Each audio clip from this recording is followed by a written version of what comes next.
ನಮಸ್ಕಾರ ಸ್ನೇಹಿತರೆ. ನಮ್ಮದು ಶ್ರೀ ಸಪ್ತಗಿರಿ ಮನೆಮದ್ದು ಚಾನಲ್ ಇದೆ. ಅದರ ಮುಖಾಂತರ ಅನೇಕ ರೀತಿಯ ಎಪಿಸೋಡನ್ನು ಕೊಡ್ತಾಯಿದ್ವಿ. ಸ್ನೇಹಿತರೆ, ನಮ್ಮಲ್ಲಿ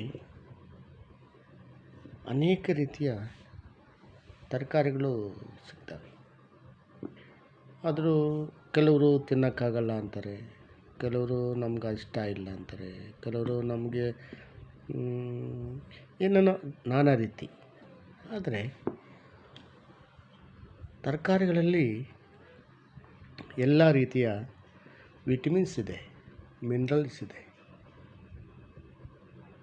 ಮತ್ತು ಪ್ರೋಟೀನ್ಸು ಕೆಲವರಲ್ಲಿದೆ. ಆದರೆ ಇವು ನ್ಯಾಚುರಲ್, ಅಂದರೆ ಪ್ರಾಕೃತಿಕವಾಗಿ ಬಂದಿರತಕ್ಕಂತಹ ಈ ವಿಟಮಿನ್ಸ್ ಇವು. ಈ ವಿಟಮಿನ್ಸ್ ಮಿನರಲ್ಸ್ ನಮಗೆ ಅತಿ ಮುಖ್ಯ.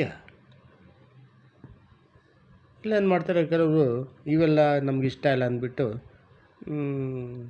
ಟ್ಯಾಬ್ಲೆಟ್ ಹೋಗ್ತಾರೆ. ಅದರಲ್ಲೂ ವಿಟಮಿನ್ಸು, ಈ vitamin D, vitamin A, vitamin minerals ಇವೆಲ್ಲ ಟ್ಯಾಬ್ಲೆಟ್ ಮುಖಾಂತರ ಸೇವನೆ ಮಾಡ್ತಾರೆ.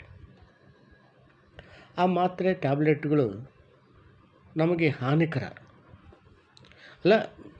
ಜಾಸ್ತಿ ಸಿವಿಯರ್ ಇದ್ದಾಗ, ಕುತ್ತಿಗೆ ಬಂದಾಗ ಟ್ಯಾಬ್ಲೆಟ್ ಎತ್ಕೊಳ್ಳೇಬೇಕಿಲ್ಲ ಅಂತೇಳಿ ನಾವು ಹೇಳಿಲ್ಲ. ಆದರೆ ಪ್ರಿಕಾಷನ್ ಬೆಟರ್ ದೆನ್ ಕ್ಯೂರ್.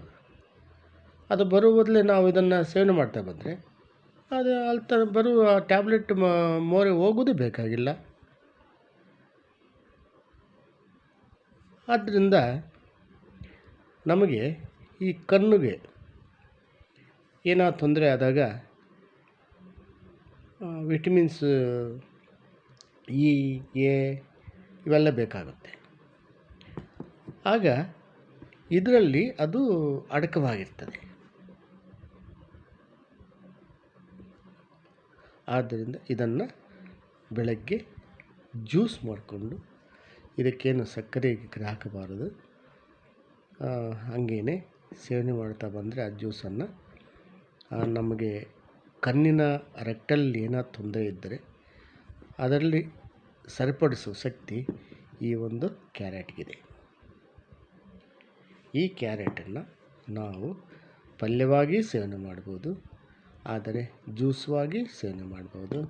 ಆದರೆ ಏನಪ್ಪ ಅಂದರೆ, ಪಲ್ಯವಾಗಿ ಸೇವನೆ ಮಾಡಿದಾಗ ಅತಿ ಹೆಚ್ಚು ನಮಗೆ ವಿಟಮಿನ್ಸು ಲಭ್ಯವಾಗ್ತದೆ.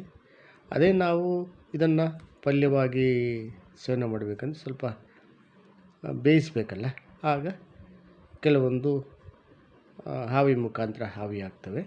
ಅದನ್ನು ತಪ್ಪಿಸ್ಲಿಕ್ಕೆ ನಾವು ಜ್ಯೂಸ್ ಮಾಡ್ಕೊತ ಕುಡಿತಾ ಬಂದರೆ ನಾನಾ ರೀತಿಯ ಒಳ್ಳೆಯದು. ಕಣ್ಣಿಗೆ ಭಾರಿ ಒಳ್ಳೆ ವಿಟಮಿನ್ಸ್ ಕೊಡುವಂತಹ ತರಕಾರಿ ಅಂದರೆ ಕ್ಯಾರೆಟ್. ಸ್ನೇಹಿತರೆ, ಇದನ್ನು ನೋಡಿ ಲೈಕ್ ಮಾಡಿ, ಶೇರ್ ಮಾಡಿ, ಸಬ್ಸ್ಕ್ರೈಬ್ ಮಾಡಿ, ಎಲ್ರಿಗೂ ಹೋಗಲಿ, ಎಲ್ಲರೂ ಮುಟ್ಟ ಪ್ರತಿಯೊಬ್ಬರು ಸೇವನೆ ಮಾಡಿ. ನಮಸ್ಕಾರ ಸ್ನೇಹಿತರೆ.